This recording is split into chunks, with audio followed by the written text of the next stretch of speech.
Hi, so this evening we're going to deduce the sine rule and the cosine rule. Let's start with the sine rule. Here we have a triangle marked A, B and C.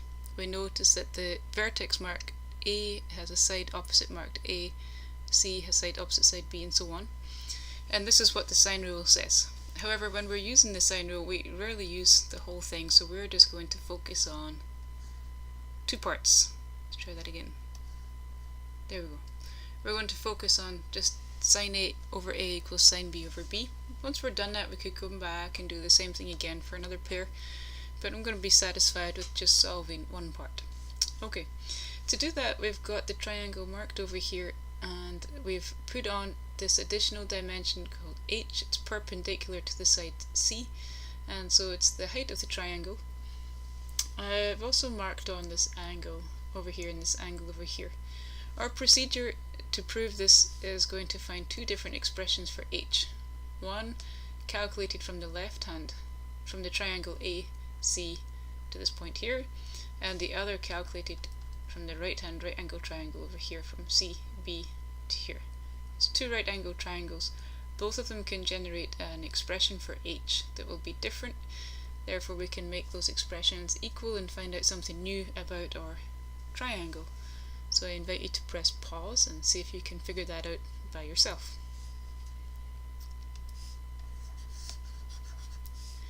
Okay, from the right hand triangle, let's put some mark on that to highlight that.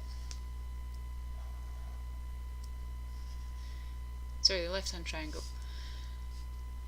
From this triangle we can see, using saw, or sine of an angle is equal to the opposite side over adjacent on a right angle triangle. We have a right angle triangle, so therefore sine of angle A is equal to h divided by b. That tells us about h. Rearranging to make h the subject, we have h equals b sine A. And then on the next triangle, let's focus now on the right hand side.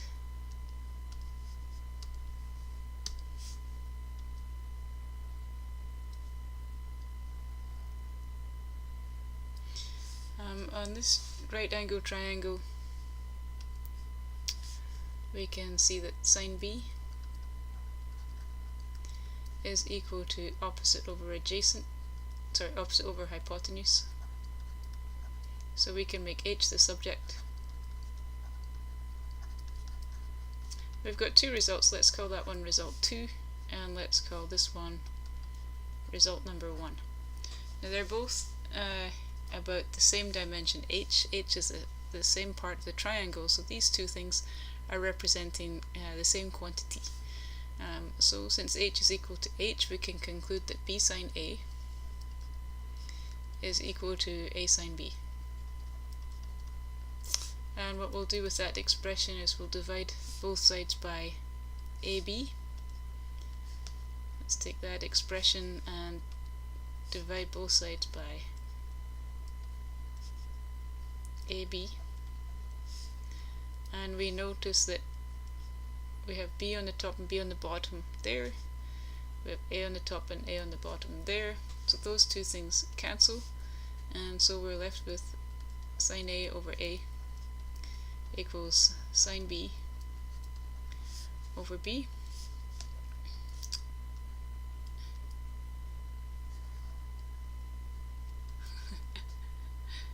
There we go, as required. Alright, so that concludes our proof for the sine rule. If we want to be more thorough, we can go back and draw another dimension on h from the opposite side, and then prove that sine B over B is equal to sine C over C. However, the proof is a very similar repetition of what we've just done. So let's go on to deduce the cosine rule.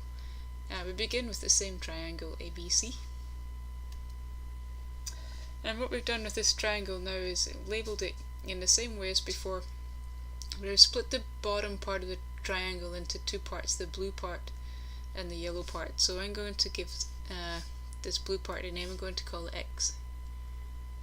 and therefore the yellow part, let me write in red, is going to be the whole dimension c minus x. So this is the length c, x plus c minus x is obviously c. So down here we have the dimension x and c minus x. What we're going to do with this proof is going to be very similar to the previous proof, but instead of using the sine, what we're going to use is Pythagoras theorem. We're going to get an expression, two expressions for h squared. One expression will come from the left-hand triangle, and the other expression will come from the right-hand triangle. We'll also use an expression for x that comes from the cosine of a. And with those three values expressed in terms of a, b's and h's and so on, we'll be able to rearrange them and deduce the cosine rule. So go ahead and press pause and see if you can do that. Okay, here we go. So from the left-hand triangle we have h squared, this is the side b, this is the side a. We have h squared is equal to b squared minus x squared. That was fairly harmless. And from the right hand triangle we have h squared is equal to a squared minus c minus x squared. Now that's a quadratic expression. Let's multiply that out before we continue and deal with that negative, so that doesn't get in our way. So it's c squared minus 2xc plus x squared. So let's write that all out. Plus 2xc minus x squared. Okay, so like before, we've got one expression for h squared and a second expression for h squared, and h squared is equal to h squared because we're talking about the same dimension. So now we can go ahead and write that b squared minus x squared is equal to this guy over here.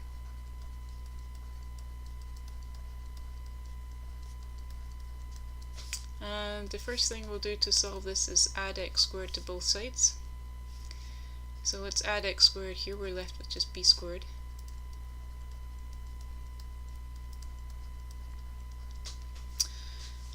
Now the cosine rule is that we're going to prove is based on a squared.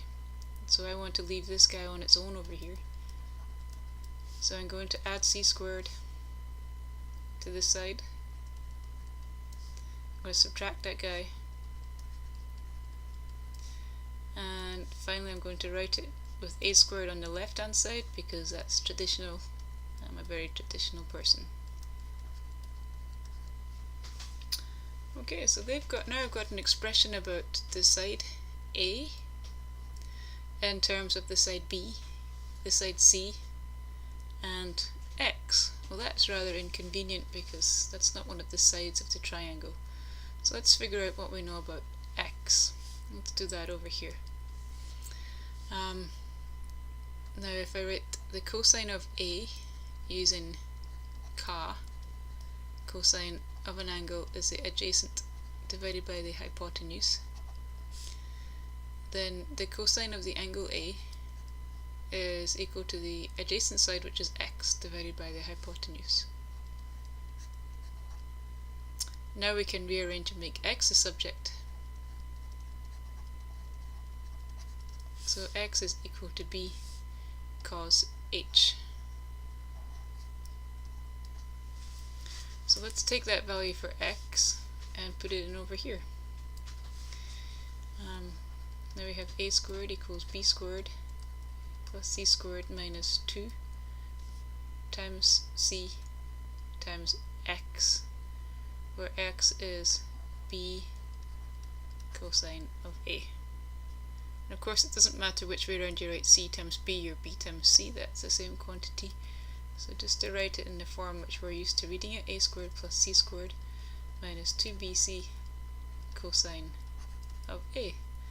And voila, we have our cosine rule.